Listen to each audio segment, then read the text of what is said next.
చూడండి. ఈరోజు పూజక్క ప్రేమ్ బాగా యానివర్సరీ ఉంది. మరి ఏం స్పెషల్స్ అంటే చాలా స్పెషల్స్ ఉంటుంది. నేను చూపించాలి ఇప్పుడు. హాయ్ అండి అందరికి. ఈరోజు మా కూతురిది మ్యారేజ్ డే ఉందండి.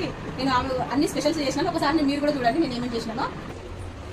Vegetable rice, vegetable bagara rice, అందులో స్పెషల్ సాంబారు, నేను చేసిన సాంబారు స్పెషల్. ఇది మసాలా వంకాయ చూడండి, టేస్టీ. ఇంకా వేడి పన్నీర్ కర్రీ, కాజు పన్నీర్ చూడండి. వేడి డ్రై ఫ్రూట్స్ వేసి బాగా చూడండి. పాయసం, సూపర్ పాయసం మీకు కూడా అండి, ఇది అందరికీ. ఇంకా వైట్ రైస్, ఇంకా పెరుగు చట్నీ, అంతే అండి.